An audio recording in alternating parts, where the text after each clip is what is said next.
I didn't drink caffeine or coffee for 354 days. So this is a year, basically.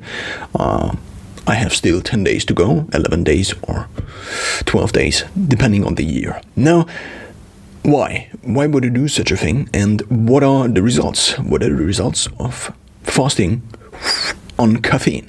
So, first of all, what is actually caffeine? This is the first topic we want to discuss. The next topic is what influence or effect does it have on you and your brain and on your focus and things like this. The next thing is what negative effects does it have and why you should maybe try to avoid caffeine. And then again in the beginning, because I will begin with this probably, history. So basically this is the first point, a history of me and my caffeine consumption. And let's begin with this point. So I avoided caffeine for quite some time. Actually, till I was about 15 or 16, I didn't drink caffeine at all.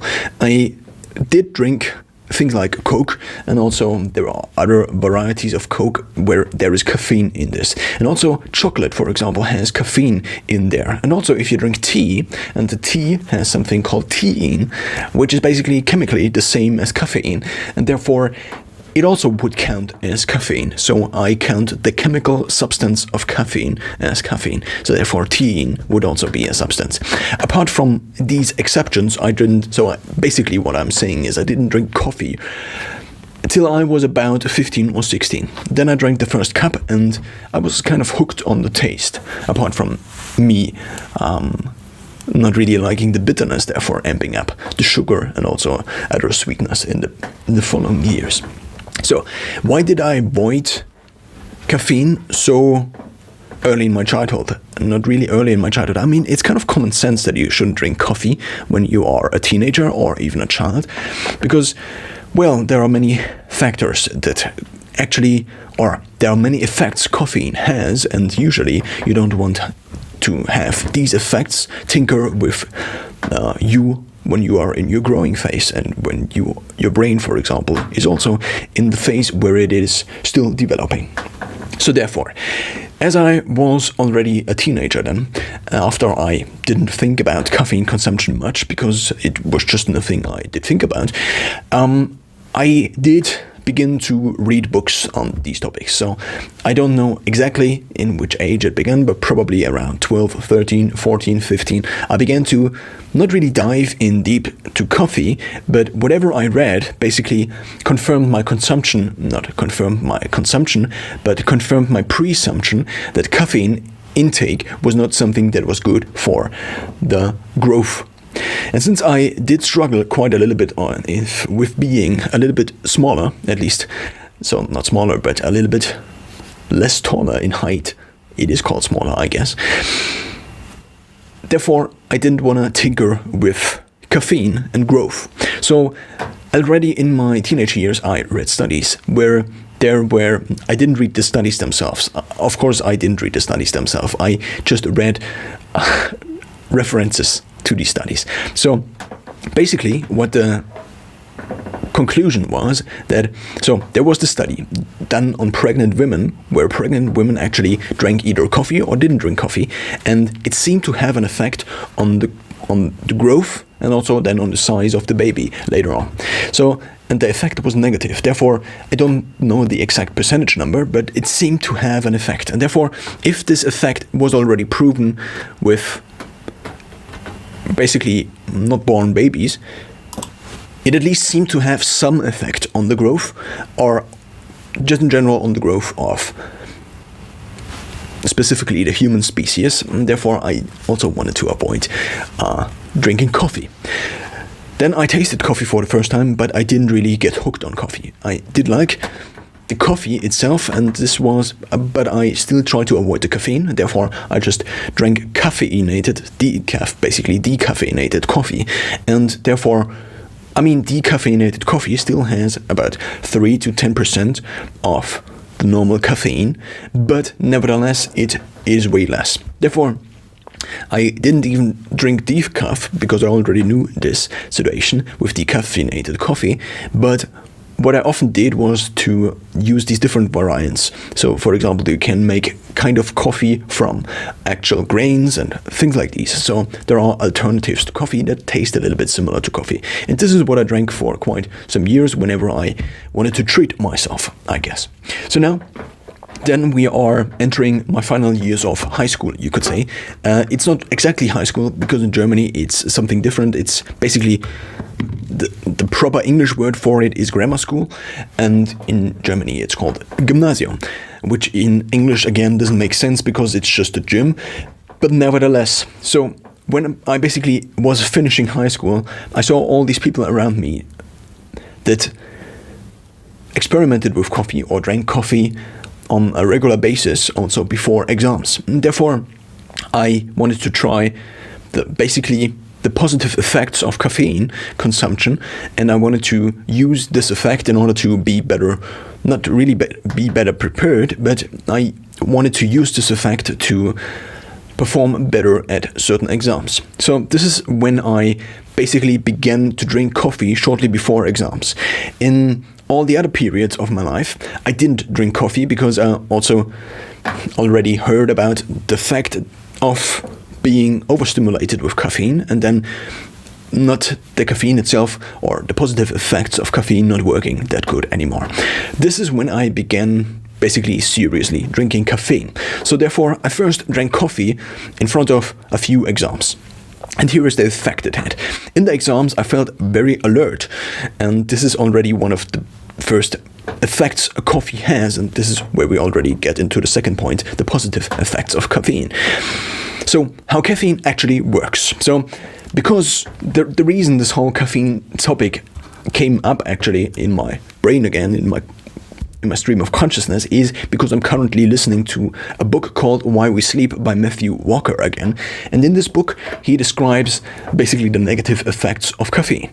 Of course, there are also positive effects of caffeine, and since so many people are kind of addicted to caffeine as a stimulating drug, and also because there is kind of science or data about the positive and negative effects of caffeine, it is a long debate, or has been a long debate, whether the positive or the negative effects of caffeine actually win in the end.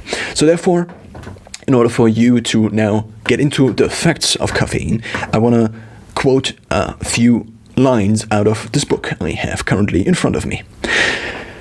Caffeine works by successfully battling with adenosine for the privilege of latching onto adenosine welcome sites or receptors in the brain. Once caffeine occupies these receptors, however, it does not stimulate them like adenosine, making you sleepy. Rather, caffeine blocks and effectively inactivates the receptors, acting as a masking agent. It's the equivalent of sticking your fingers in your ears to shut out a sound. By hijacking and occupying these receptors, caffeine blocks the sleepiness signal normally communicated to the brain, adenosine. The upshot, caffeine tricks you into feeling alert and awake, despite the high levels of adenosine that would otherwise seduce you into sleep. So when it comes to sleep, there are two main factors that contribute to when you actually sleep. The first one is the thing we just heard about. It's called adenosine, and we have adenosine in our bloodstream, and the more time we are awake, the more adenosine accumulates, and then we have the adenosine receptors, and whenever adenosine is in the bloodstream and then it binds to these adenosine receptors, basically this makes us sleepy. The other big thing is the circadian rhythm. That's actually a rhythm that's based on the revolution of the Earth around the sun and what this causes in terms of daylight. Basically, it's the day and night rhythm, the circadian rhythm, that's also causing us to sleep at certain times of the day and to get sleepy in certain times of the day. These two things are actually completely independent. This is the reason why when you actually pull an all-nighter, you, after a certain amount of time and night has passed and the daylight begins to hit you again, you actually become more alert again. Even though the adenosine in your bloodstream is still accumulating and accumulating, but the other one basically overrides this adenosine build-up. So now, when it comes to coffee, the positive effect, and also, you could also say the negative effect, I mean, this is just an effect. At first it's neutral. And what it does, is, as we just read, as you just heard, is that it blocks the adenosine receptors, because caffeine is built very similar to adenosine, and therefore it is able to block these receptors. Basically, these are proteins, and I'm not entirely sure if these are proteins, but probably. So we have a receptor that's formed maybe like this. Let's just say like this. It's basically, well, if we have anything, so we have, for example, something that looks like an L, and then we can actually dock it into something like this. So this would be a successful docking operation. And caffeine in 3D, the protein or the structure of the molecule, probably looks pretty similar to adenosine, and therefore it is able to block these receptors. So now we basically can counteract one of the main disadvantages of being awake for a long time, the adenosine buildup, by getting caffeine into our system and therefore being more alert. The negative effect obviously is that we block a function of our body. The function, I mean, it's not for nothing that we become sleepy after a certain amount of time, because sleep has many different functions. I mean, there is no primary function of sleep, and this is something that is still discussed in the scientific community, what the primary function of sleep actually is. There are different aspects to why sleep actually exists, and there are different theories out there. It would make sense to discuss these theories because caffeine is mainly a drug that inhibits basically becoming sleepy by blocking the adenosine receptors. This is basically the main function caffeine has. Of course, there are also other side effects, and not really side effects, other effects not adenosine, but caffeine actually has onto our system in short term or in long term. For example, it's also a diuretic. For example, if you go onto a photo shoot and you have a lot of water in your skin, or if you, for example, are a fitness model or any model, it doesn't really matter. It would make sense to get the water, the subcutaneous water that is hidden basically under your skin, to get it out of your system as good as you possibly can. And therefore you could use also caffeine as a diuretic, or coffee as a diuretic, basically something that flushes out the water that's subcutaneously stored under your skin. So now we have this aspect. Now let's touch onto another aspect, and then we we continue in the story of myself again with the success or not success in these exams. So the second big aspect, it's not a big aspect, it's just an effect caffeine has, or just a property of caffeine. The property of caffeine is this. Caffeine, if it enters your body, it has a certain amount of time. A certain amount of time passes until you hit basically the peak caffeine, where the caffeine is the most active, and then it becomes less active as your body begins to basically deconstruct the caffeine molecules again, and therefore the effect of caffeine begins to lessen again. So the certain point we now want to discuss is the half-life of caffeine, and therefore I want to again quote something out of Why We Sleep by Matthew Walker. Levels of circulating caffeine peak approximately 30 minutes after oral administration. What is problematic, though, is the persistence of caffeine in your system. In pharmacology, we use the term half-life when discussing a drug's efficacy. This simply refers to the length of time it takes for the body to remove 50% of a drug's concentration. You probably know the term half-life also when it comes to radioactive substances, because that's basically the same term. Caffeine has an average half-life of 5 to 7 hours. Let's say that you have a cup of coffee after your evening dinner around 7:30 p.m. This means that by 1:30 a.m., 50% of that caffeine may still be active and circulating throughout your brain tissue. In other words, by 1:30 a.m., you're only halfway to completing the job of cleansing your brain of the caffeine you drank after dinner. And this is something we have to keep in mind. Most people are at sleep at 1:30 a.m. Most people, excluding the people that work night shifts regularly, most people are asleep at 1:30 a.m. also due to the circadian rhythm and because it therefore just makes sense to schedule your sleep time around the time where the circadian rhythm also wants you to be sleeping. So now, the half-life of caffeine is now something we have to keep in mind. 5 to 7 hours. Let's just take the average and let's say 6 hours. This means we can just take the example Matthew Walker said here, or stated here again. 7:30 p.m. you drink a cup of coffee, and by 1:30 a.m. 50% is still remaining, and 50% is still 50%. If we then take another 6 hours, so by 7:30 a.m., so basically 12 hours after the fact, there is still 25% left. Then 6 hours after this again would be at 1:30 p.m. again. I had to think about it because I'm with PM and AM I'm not so fluent because I'm using not this system normally. So therefore, at 1:30 p.m. again, you still have 12.5% of the original caffeine. This means 24 hours later, you still have half of 12.5%, which is 6.25% still in your bloodstream. So this means after 24 hours of inserting the caffeine into your bloodstream or into your body, you still have around 6% left in your body. And this means it's basically 6%. 6% is not very huge, but it's also not entirely gone. This means if you drink a cup of coffee every single day, there is never a point in your day where the caffeine is just gone. This means your body has never the ability to use the adenosine system or the adenosine molecules in the system itself, so the receptors and also the workings of these, really as they are supposed to do, as they are supposed to work. This means you're basically, whenever you're sleeping, you're never fully asleep. Because the caffeine in your bloodstream prevents you from entering deeper sleep states. And this is also the next point now. So this again is out of Matthew Walker's book, Why We Sleep. And it basically states therein, in the book, Matthew Walker states that there is also another effect the caffeine has on your sleep. So when you think about sleeping, you just think about this one period where you are asleep.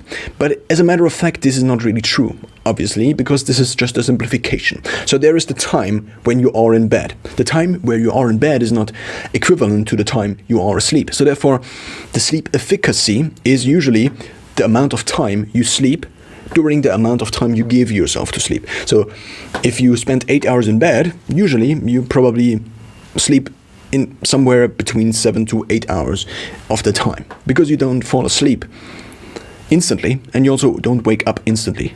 The waking up probably is more instantly than the sleeping or the falling asleep part, but that's basically just the sleep efficacy number. When you now enter sleep, there are also different states of sleep. There is the REM sleep, which is all the different states of sleep, all the different phases of sleep have different functions. And I'm struggling with the pronunciation of English because I haven't spoken English in a while.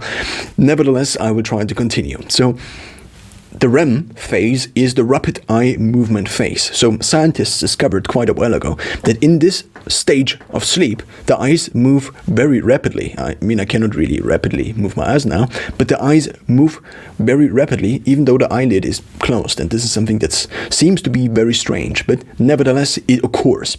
And if you think about dream and sleep, dream happens only in these REM phases. There are also different stages of REM sleep, but for simplification, we just use REM as the sleep phase now.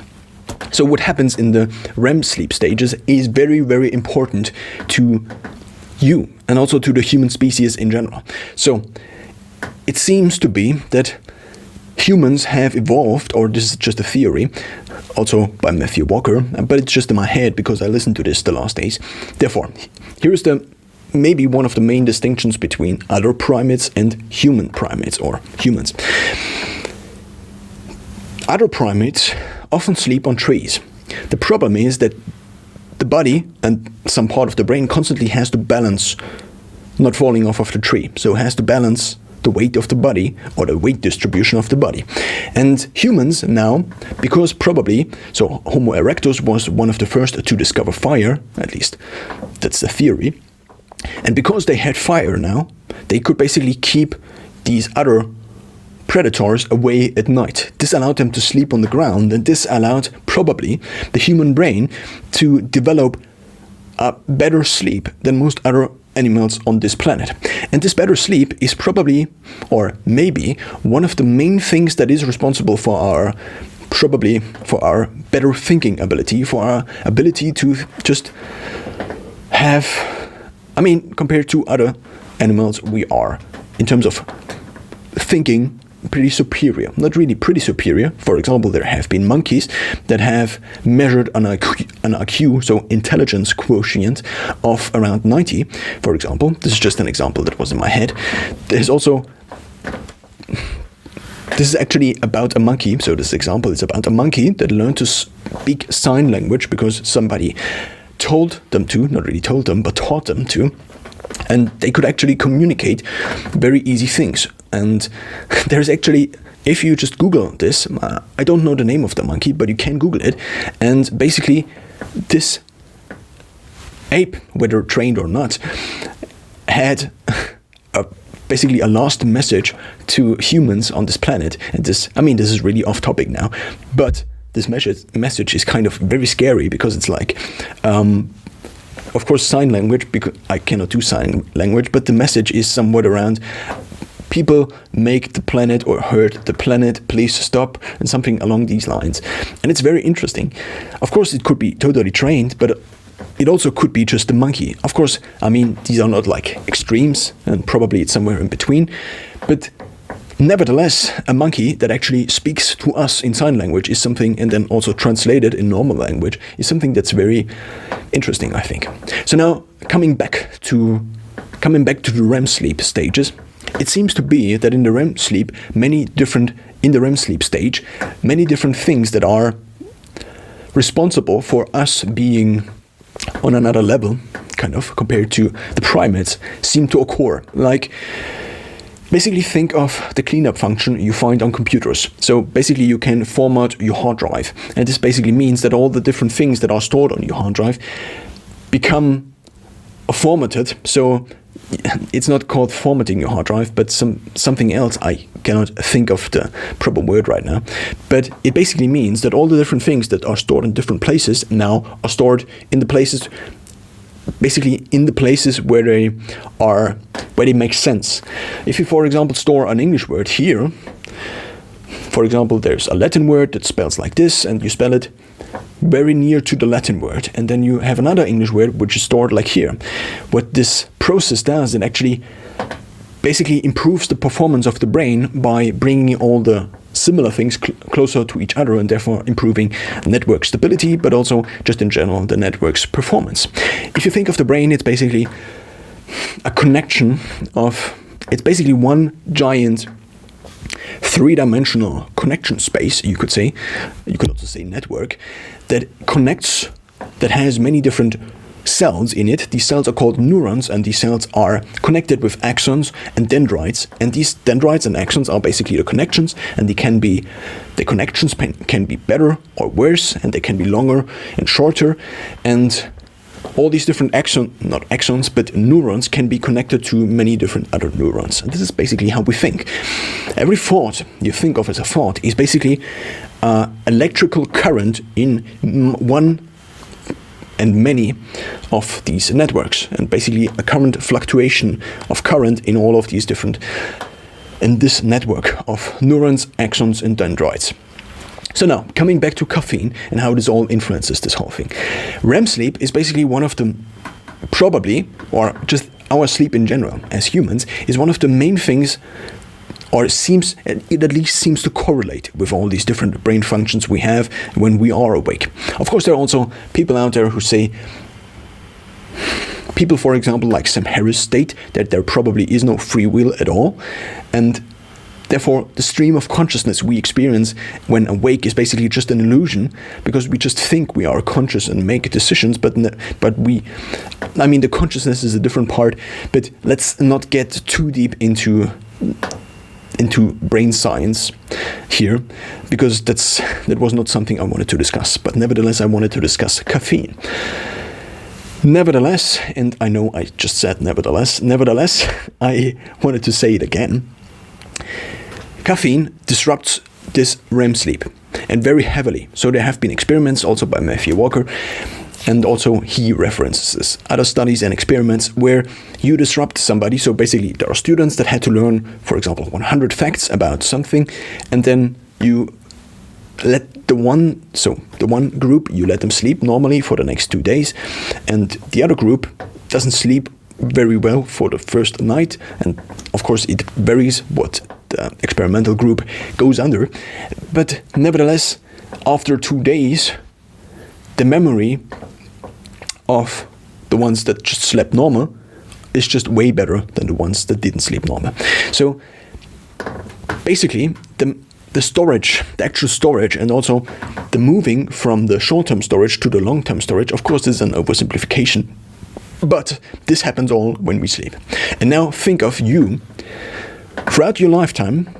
At age 18 or 16 or 15, you begin to drink coffee. And every single night you have at least 6% of the 1 cup of coffee you drank in your bloodstream. And the 6% is only after 24 hours. Probably the number is even higher. So therefore you have a certain amount of caffeine based on the percentage of the absolute amount of caffeine you drink on an average day, obviously.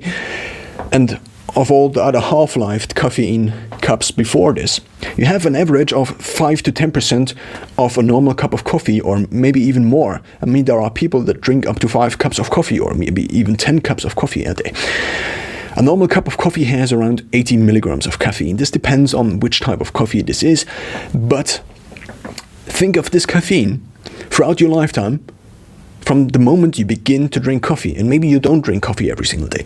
Nevertheless, every single time you drink coffee, this disrupts your sleep. And this sleep is one of the main functions your body has to basically ensure that the next day you are less moody. Because people who are sleep deprived, for example, if you only give them 5 hours, for example, they become less reactive. So basically, there also have been studies where people had to react to things appearing on a screen very fast.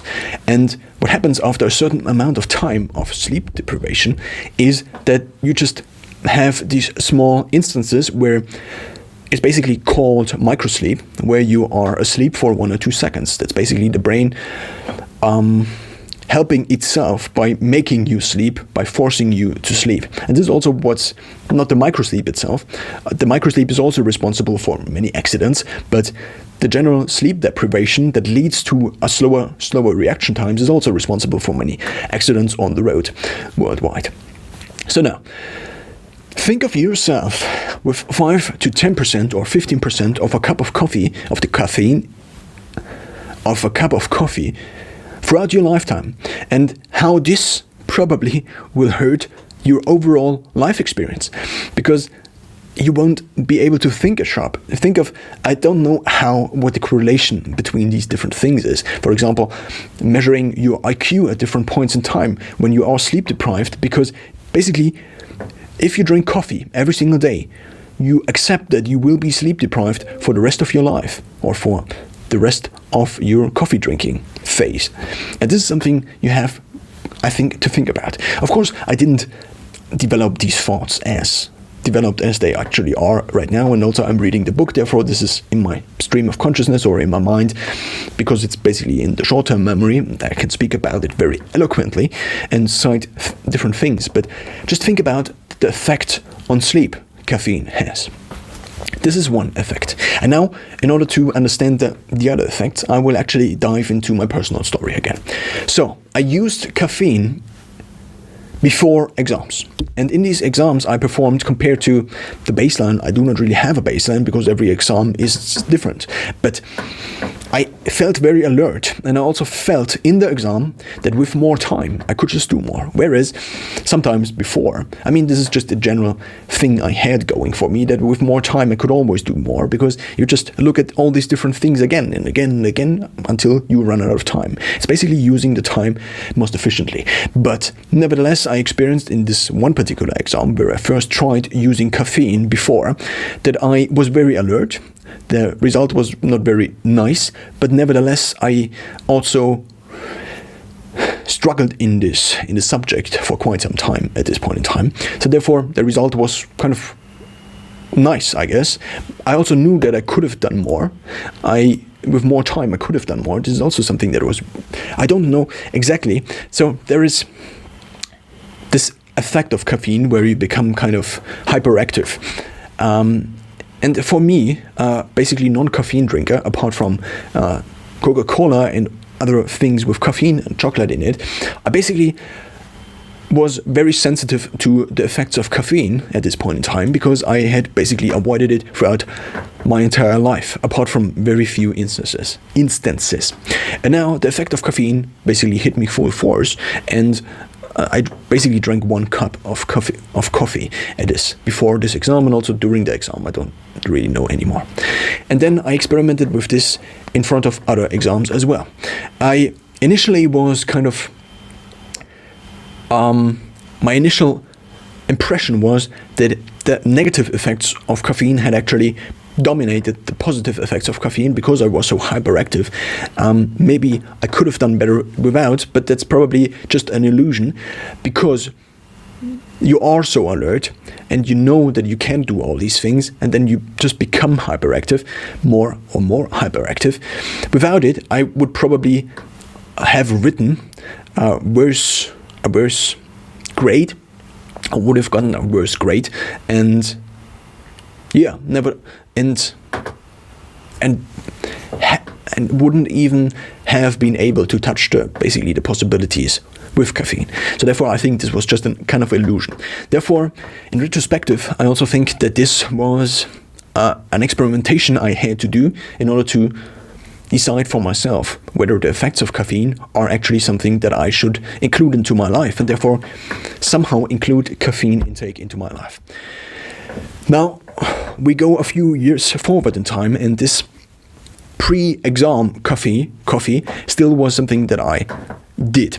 And I also, whenever I did this exam coffee, and I didn't use caffeine in the learning phase, but what I often got is the effect, because I was so sensitive to caffeine still, because I avoided it for the rest of everything basically, and only took these very calculated doses of caffeine, so basically 1 cup of coffee before an exam. But there was one time when I couldn't get a coffee, and in this one particular time I also would have needed a coffee, and this is when it becomes a problem. And also because I already then knew that the coffee had such an effect, I began to drink coffee in the build-ups to exams. So 1 or 2 days before, in the final stages of learning, I began to drink coffee.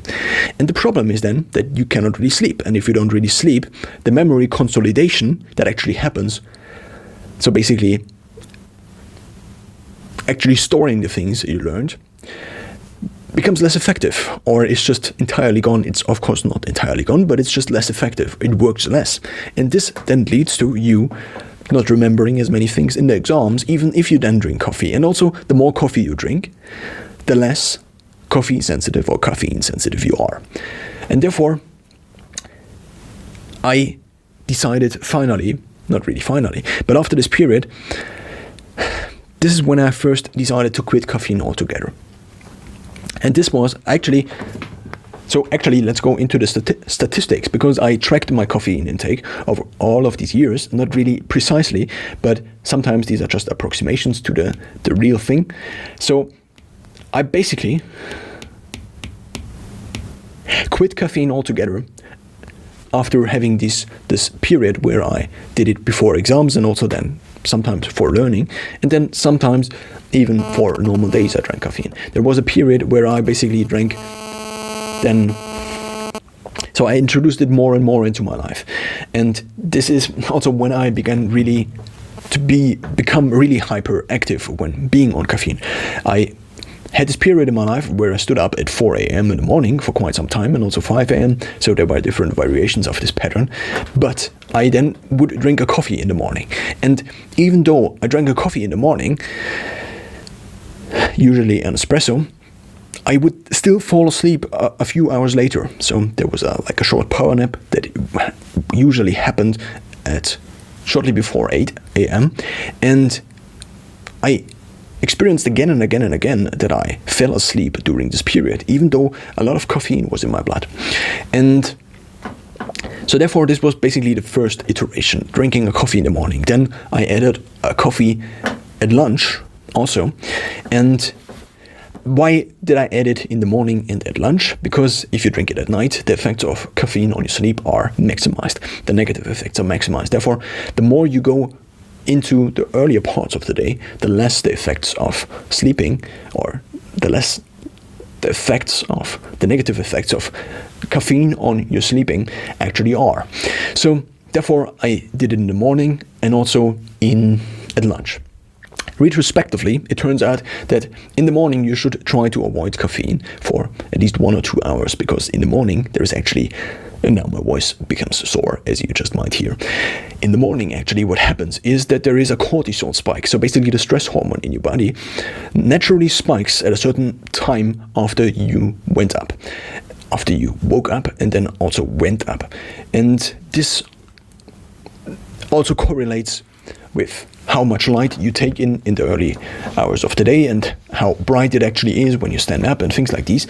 Nevertheless, there is a natural cortisol spike, and you actually want to experience this natural cortisol spike before you drink anything with caffeine in it.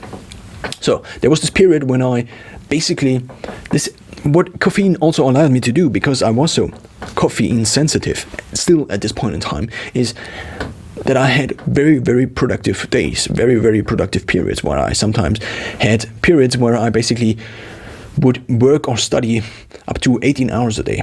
And this, of course, is not something that is really applicable for long term. Nevertheless, for the short term, it was very, very useful, because I also knew that I could do these things. I didn't really pull all-nighters, though, with caffeine, and also probably I only pulled a total of probably 10 to 20 all-nighters throughout my lifetime until now. And the reason is because an all-nighter is basically one of the worst things you can do in terms of sleep, and because I read this book already a few years ago, and I also read listened to different things on this topic, I try to avoid it, something like this, as much as caffeine later on. So then in early 2020, I decided to quit caffeine altogether, because the negative effects and also the dependence on caffeine just accumulated more and more. I was basically not really addicted, but I was very much used to the effect of caffeine. And I also realized that the more, it's just a natural adaptation process. The more caffeine you actually do, the less you are actually caffeine sensitive, and the less the coffee actually works. So therefore, the more caffeine you do, the less it actually works. So in early 2020, I then began to fast on caffeine for the first proper period in my life, apart from the periods before where I only occasionally drank. But after this very intensive phase of caffeine intake, I basically I began fasting caffeine on the 28th of February in 2020. I had a few exceptions, and then in the middle of August, I began to intake caffeine again. And then I basically either didn't track, so basically I also can show you, this is basically my caffeine tracking thing. And I have a total of 6,386 days. I also approximated the days of my childhood and my teenage years. So for example, within the first 3 years of my life, I probably didn't drink caffeine, so therefore I marked them. So throughout all of the days of my life, I just approximated. And sometimes if I knew that I occasionally drank a coffee, I said that this was a period where I just once in a week or once in a month drank a coffee. Whatever approximation fits best, I would say. And therefore I have this rather exact number, or not exact number. But of course, when I began to track caffeine intake, it actually became more and more exact. The other periods, of course, didn't become more exact. And also, therefore, the total number becomes more exact with every single day, because the other periods stay the same, because they absolutely stay the same and the other periods relatively enlarge, and therefore the overall number becomes more exact every single day I track caffeine intake.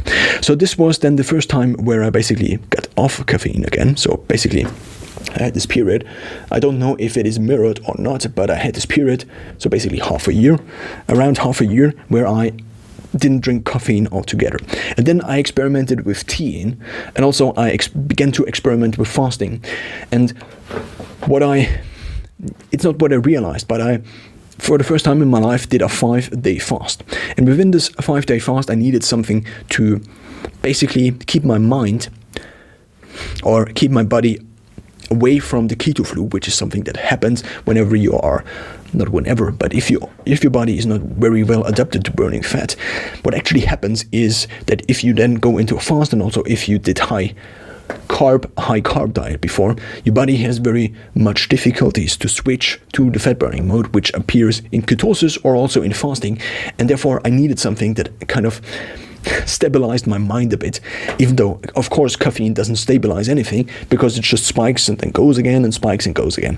Nevertheless, I, in this 5-day fast, drank coffee, or I rather made coffee ice cubes that I actually did for kind of dopamine hits instead of eating food. So therefore, in this phase, I started to drink coffee again. And then there is the period where I drank the most coffee of my life, which basically ranges in between, I would say, 1 to 3, sometimes even 4 cups of coffee a day. And as you already will realize when hearing this, 4 or 5 cups of coffees a day is probably already pretty much maxing out the natural limit, or something that the WHO actually would recommend. So 80 milligrams of coffee on a given day is pretty much, not on a given day, but 80 milligrams is pretty much the average amount of caffeine you have in a cup of coffee. Now let's see what the WHO actually recommends coffee intake. WHO recommends caffeine. So up to 400 milligrams of caffeine a day appears to be safe for most healthy adults. That's roughly the amount of caffeine in 4 cups of brewed coffee, 10 cans of cola, or 2 energy shot drinks. You already see that energy drinks are something you maybe should avoid too. So therefore,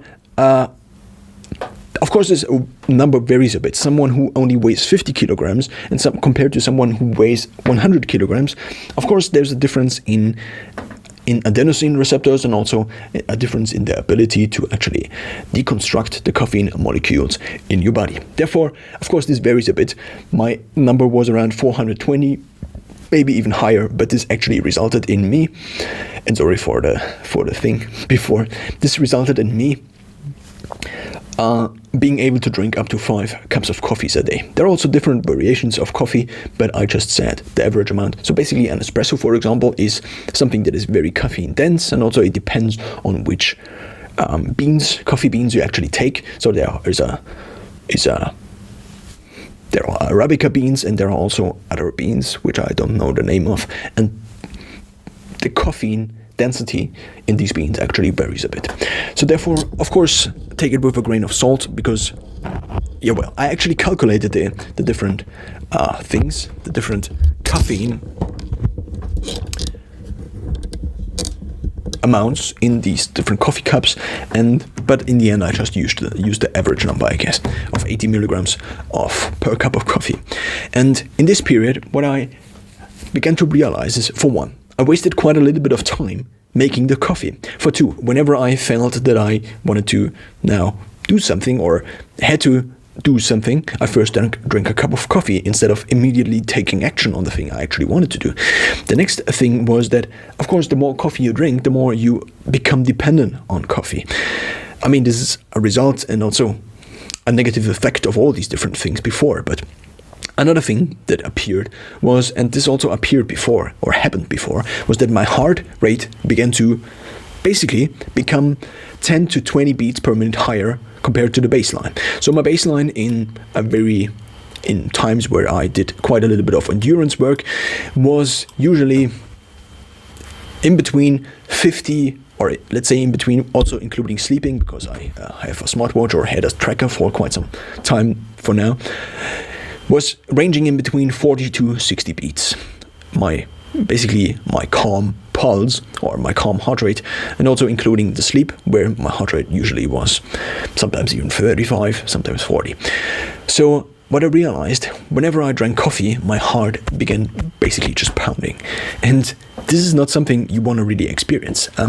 It's also not something that is already, of course, it's a negative side effect. And if you perceive this as something that is kind of daunting, not really daunting, but seems to be dangerous, or I cannot find a word right now for the perception of this effect, but it for sure is not a positive effect of the caffeine intake. And on these days, and also on these days before where I drank coffee in the morning, I just realized, apart from the hyperactive part that just comes with the caffeine and just becomes with really alert, also the hyperactive part is something that it's not really hyperactive, but it's just on the spectrum of being less hyperactive or really calm or sleeping. Basically, I am not really citing, but I'm using Andrew Huberman now, who has a podcast about basically optimizing your body and brain performance. And he explains that one spectrum with two values at the end, or two extremes at the end of the spectrum, is that you can either be very, very calm, or you can be very, very alert. And the more calm you are, the more, of course, sleeping is basically the ultimate calmness, and being very alert is the ultimate alertness. And caffeine intake brings you shortly just more on the alertness side because of blocking the adenosine receptors. So now I had the effect of the heart pounding. I also knew that I just didn't sleep very well. Of course, I accepted it because I was more productive in a time where the caffeine still worked. But after some time, I just realized that I would sleep in the morning, for example, even if I had to get to an appointment or to study or somewhere else in the middle of the day, I just would sleep in the middle of the day. And even though I didn't want to, and even though it was not planned, but I just slept because my body just needed it. And I would sleep basically sometimes during the day. And this was not something that is very nice, because it kind of took my ability to plan my awake hours, because I would just sleep whenever my body really needed sleep, and I just didn't happen to have a high dose of caffeine in my system. So of course this is just an extreme case, and this didn't happen every single day, but these things happened, and therefore I had to reconsider my approach. I already knew I was doing the wrong thing at this point in time, because I already knew also from previous. I mean, apart from the fact that up until age 25, the brain basically is not fully built in humans, and around age 25 it basically ends. So also the neuroplasticity that is available, or that is there in your brain, begins to get lower values actually. And apart from all of these things, I knew I had to quit again, and therefore I did again. And this was basically a year ago, after I had this time in 2020 again, where I basically drank 1 to 5 cups of coffee every single day. Of course, over time, the cups of coffee just went up, because I just had to be alert and awake during the times where I actually wanted to do something when being awake. And this resulted in 6th of February 2021 quitting caffeine altogether. And now I didn't drink anything with tea in or coffee, so also avoiding tea. I don't count things like chocolate and cacao, because I just cannot count all these things. Of course I could theoretically, but right now it's caffeine or tea, and it's oversimplified. And I completely avoid energy drinks and things like these.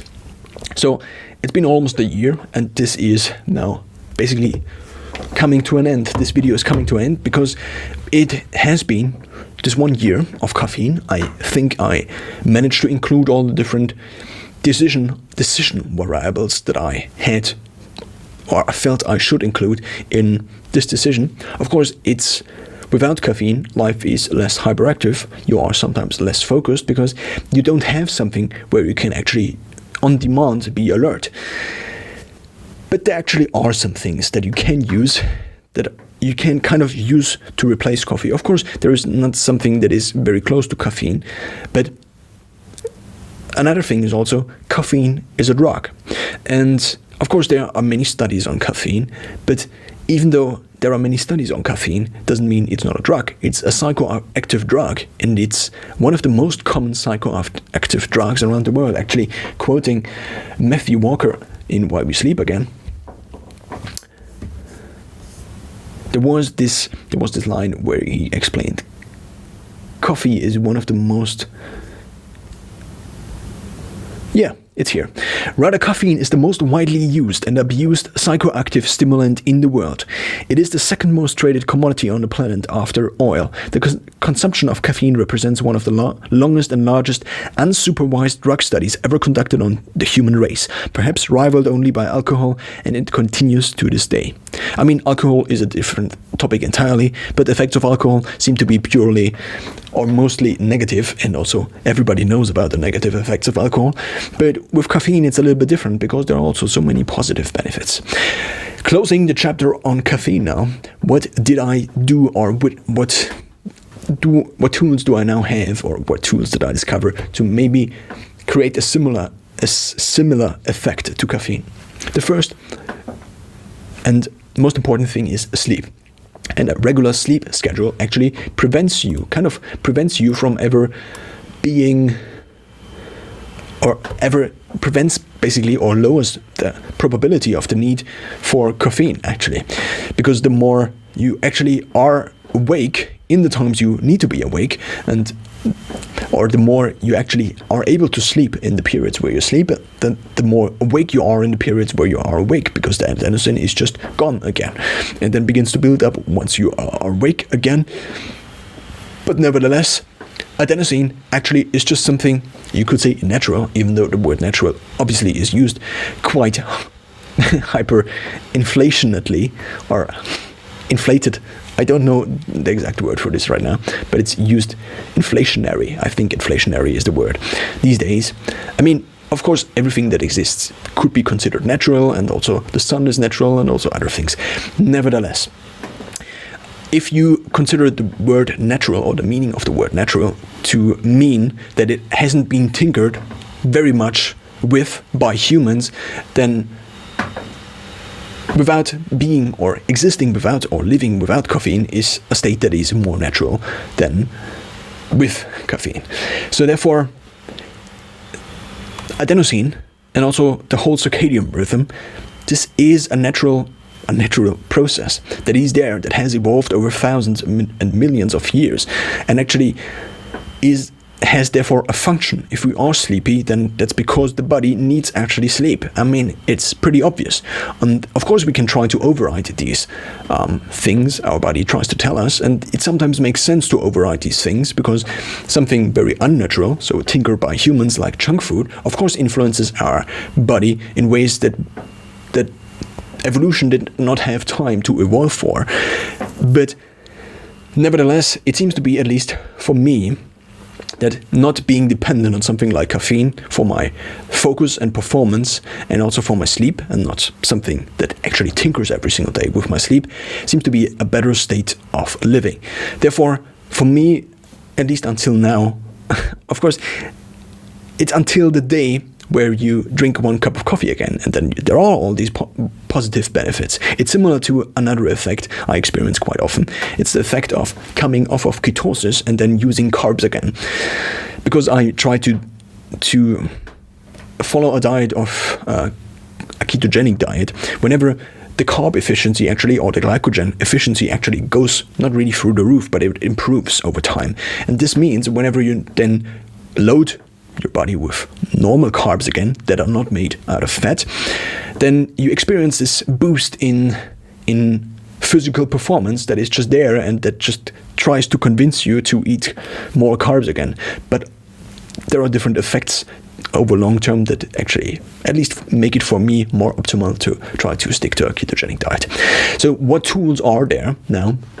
What is the toolbox you already have to maybe combat the effects, and maybe try to reach hyper-focused or very focused states of of mind or states of alertness without caffeine. The first is the thing I already mentioned. The ketogenic diet seems to improve network stability and also seems to, so basically the brain or focus, if you think of focus, what you actually want is to be very alert but also very calm at the same time, which is kind of a contradiction if you think about the spectrum of being very relaxed and also very focused. But this of course is only a two-dimensional thing. It's actually only one-dimensional. But here's the thing, and I just forgot what I wanted to say. Calm and focused. So focused is basically being alert and calm at the same time. And this means, quoting the words of Thomas de Lauer, that your brain actually works best if there is imagine a room full of people, and this is something he explained in a recent video, and I just not really take it word for word. Nevertheless, imagine a room of people, and all these people are whispering slowly to each other. They are basically transferring information to each other, but by whispering. This is the one state. This is basically focus. This is calm, nevertheless alert. Everybody in there is alert. Everybody understands each other. Nevertheless, everybody only needs to whisper. And the other state is a noisy restaurant where where one man begins to shout like, oh, no, no, no, and the other one begins to shout, and then the kitchen chef begins to shout at the next dish, and everybody is shouting, and nobody understands anything anymore, and the overall atmosphere is it's just not very relaxed, not very calm. And this is basically the state you put yourself in if you come off of ketosis, but this is also the state you kind of want to avoid. And now, also linking all of these things I just mentioned with ketosis, network stability now means, or improved network stability means, that all the different neurons in your brain actually don't have to shout. This means the brain is very calm and working very well. And this is also kind of a good metaphor for, or you could also use different commonly known things like just calm down, or just sit down and think about it, or just sleep a night over it. Sleep a night over it actually includes the optimizing function of sleep on the brain, and kind of spits out this common knowledge thing, just sleep a night about this one thing, and then the world will have a different perspective on the world, or the world will look different. This is already including basically the optimizing the function of sleep. And now what you also can do is to access more of these calm and focused states. One thing you can do is actually to try out a ketogenic diet, or try out less carbs, because carbs, and especially sugars, so basically very simple carbs, so the more simple the carbs are, so this is just a generalization, nevertheless it applies for this generalization works for many scenarios, therefore it seems to be an applicable rule. What you actually can do is you can try to reduce the amount of carbs and also processed food in your diet, and therefore increasing the phases of your life in which you are more dependent on ketosis, so basically burning fat as a main fuel. And the byproduct of burning fat as a main fuel is also, apart from the fact that also there are different effects, and one of these effects is that there is a byproduct, and this byproduct is called ketones, and this is also why the ketogenic diet is called the ketogenic diet. This is also why fat burning, or the state of fat burning, or the body without nutrients, is called ketosis, because these ketones are just there, and that's the reason for the name. But your brain actually has the ability, due to evolution, probably it was a huge evolutionary benefit to use something that is a byproduct and to use it as energy source again. And now your brain has the ability to use ketones as a fuel. Up to 75% of the brain's energy consumption actually can be met by using ketones. And only 25% are left, which have to be provided with glucose, which can also be made by burning fat, or by splitting fat into different molecules like glucose. So this is one way you could go. You could try out these different diets. Another thing is breathing. And I will only cover three main things right now. The first one is diet. The next one is breathing. Breathing is basically, imagine this one-dimensional line again. On the one side is relaxed, and on the other side is alert. And now, what breathing actually allows you to do is, you cannot really actively influence how alert your body actually is. And the more alert you are, the more adrenaline, for example, you have in your blood.